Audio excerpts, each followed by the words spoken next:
what I say to my child? How do I react to situations?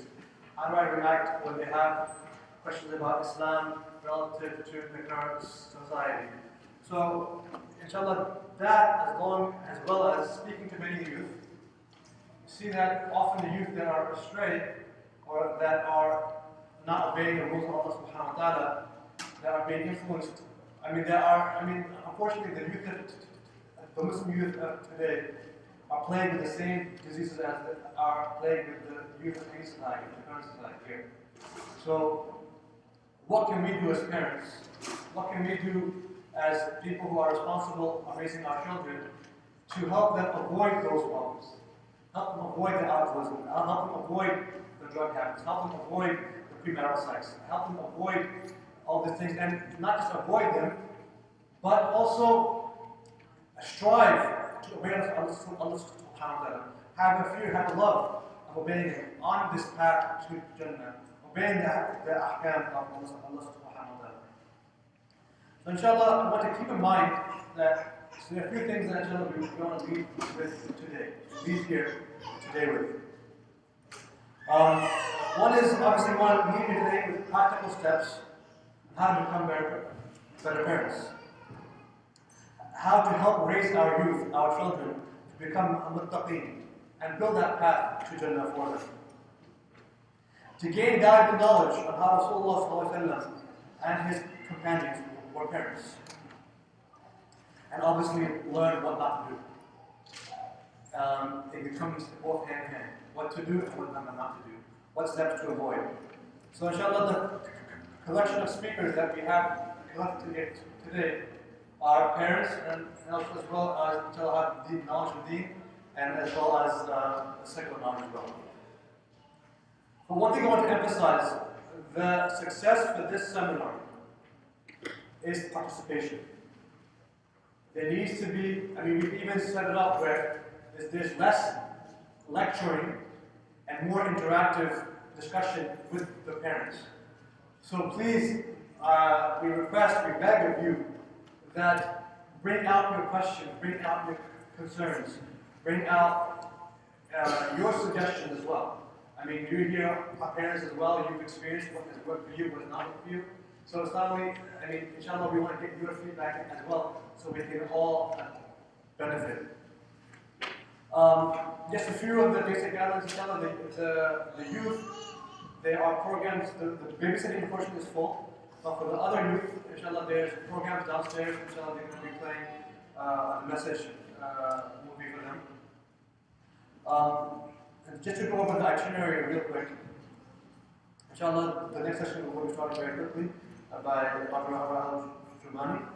After that, we'll have a short break with refreshments, sandwiches, Jannah, we can all be alive for the next sessions. After that, at 3:15, inshallah, we will break up in two groups for the fathers and the mothers. As you see on the itinerary, the mothers program will be held here in this hall, and the brothers will be held downstairs in the basement. Also, the refreshments are going to be separated. The brothers' refreshments will be inshallah held downstairs in the basement. So I request as soon as we're done here that we go downstairs and enjoy our water and Jannah and sandwiches. And the sisters, inshallah, their refreshments will be held in the main lobby. After that, inshallah, we'll again refreshments to recharge for the next session. Now, this session is called, as you can see, you may question, what is the unsession? What does this mean?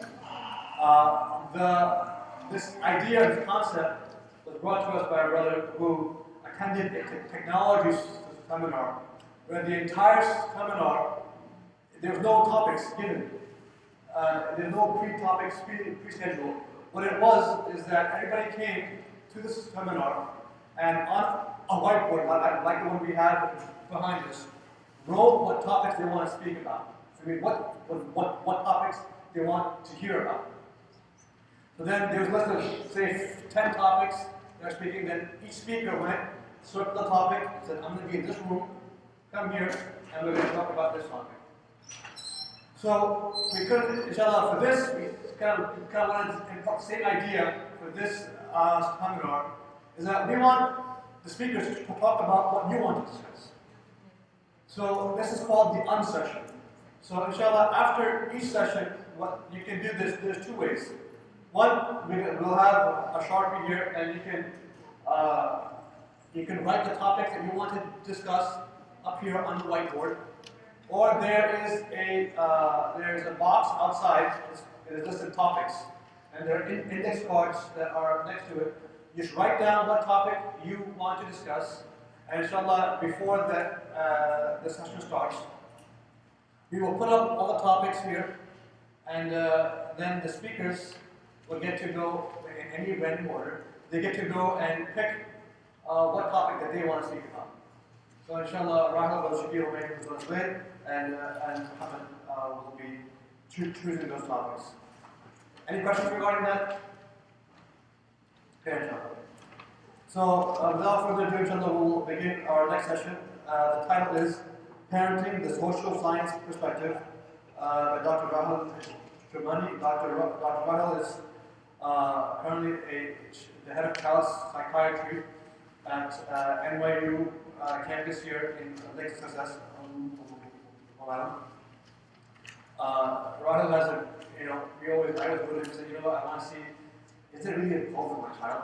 Because we all think that there's something wrong with our children when they behave a certain way. So Rahil was a good person to go to say, your kid is perfectly fine, their behavior is normal. So would you want that assurance sometimes? Inshallah, I'll let him speak what he wants to speak with, inshallah.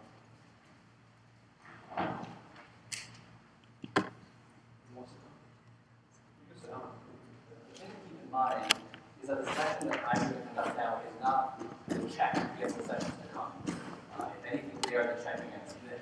This is just the work of human beings trying to understand this process that we call parenting and trying to understand what makes effective and good parents.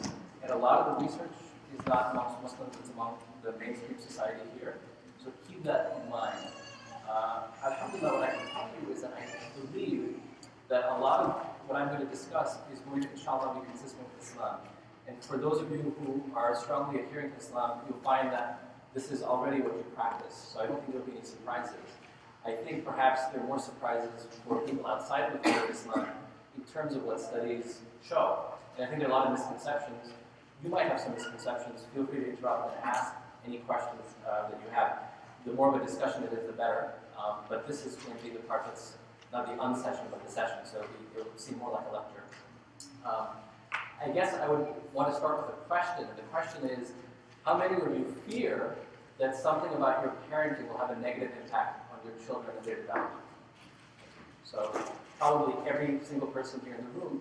And then I guess the question I would ask as a follow-up is, how many of you were taught how to parent or have had any kind of parenting classes? None of us, right? And I think you can argue and say that parenting is probably, if not the most difficult, but one of the most difficult challenges that any of us will face in our lives. And the way we prepare for it is just our own experiences, what gets passed on to us from our parents, what we hear from friends, colleagues, relatives. It's an informal process. And a lot of time, we're not guided by Islam, we're not necessarily guided by even secular research, we're guided by our own fears and what we may hold to be true that may in fact not be true. So inshallah, I want to just give you the background on what contemporary research in the field of social science here in the West seems to indicate. And I want to start by showing you some pretty significant and scary statistics. If you look at, again, mainstream society, what we know now is that 70% of the 11th and 12th graders have tried cigarette smoking. And 20 to 35% of them are regular smokers, so about 1/3 of the high school population in this country. That's up there. And believe it or not, these statistics that I'm presenting are actually now from this past decade, and they're lower than they used to be. So the numbers have trended down for whatever reason, but they're still pretty significant. 20 to 35% of teenagers being smokers is nothing to put aside. 50% of high school students have tried alcohol once a month. that's their regular use. So this